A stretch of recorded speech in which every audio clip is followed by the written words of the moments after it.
صلی اللہ علی محمد صلی اللہ علیہ وسلم۔ اعوذ باللہ السمیع العلیم من الشیطان الرجیم، بسم اللہ الرحمن الرحیم، والصلاۃ والسلام علی رسولہ الکریم۔ بخاری شریف کتاب صفت الصلاۃ۔ پچھلی دفعہ ہم نے شروع کیا تھا کہ جو سجدہ ہے وہ 7 اعضاء پہ ہوگا، تو اس ضمن کی آخری حدیث تھی اور تھوڑی سی مختلف تھی پچھلی حدیث سے۔ 778 حدیث نمبر ہے، اور یہ حدیث جو ہے حضرت عبداللہ بن یزید الخاتمی سے روایت ہے۔ حدثنا براء بن عازب، وہ حضرت براء بن عازب سے روایت کرتے ہیں، وہ غیر مکذوب، وہ کہتے ہیں کہ حضرت براء بن عازب نے ہم سے بیان کیا اور وہ جھوٹے نہیں تھے۔ قالا، فرمایا، کننا نصلی خلف النبی صلی اللہ علیہ وسلم، کہ ہم نے نبی کریم صلی اللہ علیہ وسلم کے پیچھے نماز پڑھی، ہم پڑھا کرتے تھے۔ فاذا قالا، تو جب آپ صلی اللہ علیہ وسلم فرماتے تھے سمع اللہ لمن حمدہ، جب آپ سمع اللہ لمن حمدہ کہتے تھے، لم یحن احد منا ظہرہ،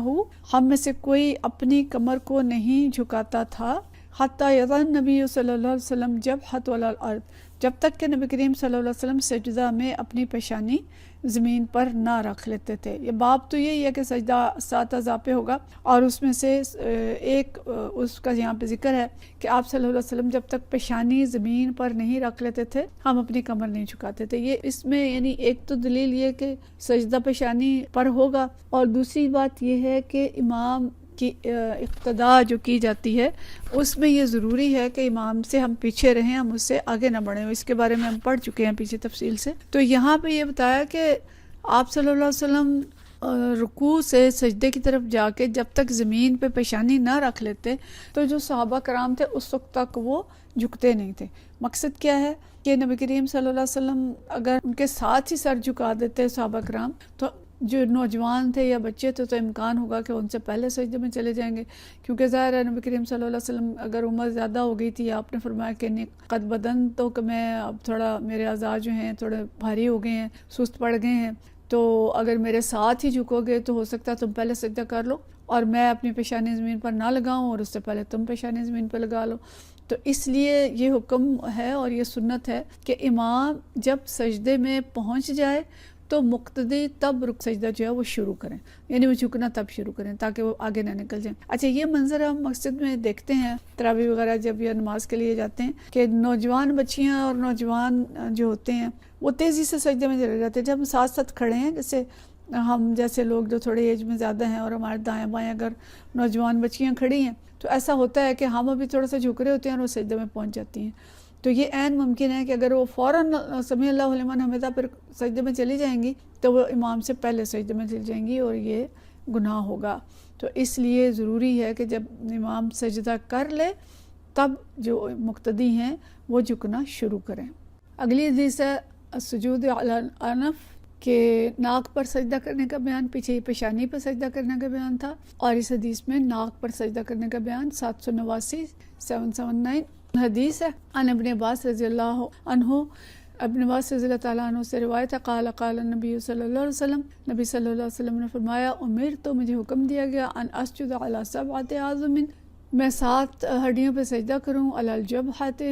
پیشانی پر، و اشار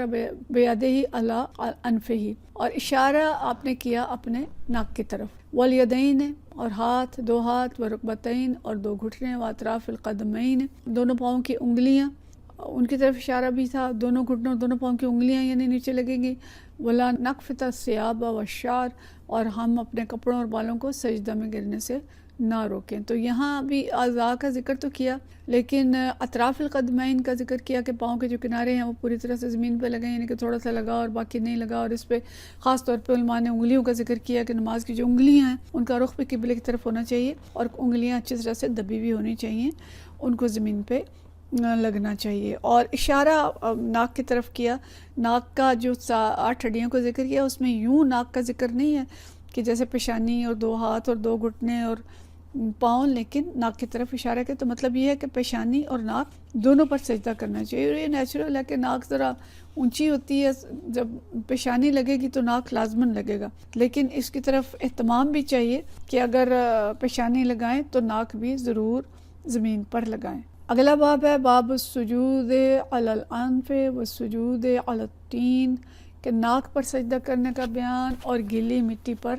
سجدہ کرنے کا بیان۔ حدیث ہے 780 عن ابی سلمہ، حضرت ابی سلمہ رضی اللہ تعالیٰ عنہ سے روایت ہے، قال انطلقت الی ابی سعید خدری، کہ میں ابو سعید خدری رضی اللہ تعالیٰ عنہ کی خدمت میں چل کر حاضر ہوا، فقلت، اور میں نے ان سے کہا، الا تخرج بنا الی النخل نتحدث،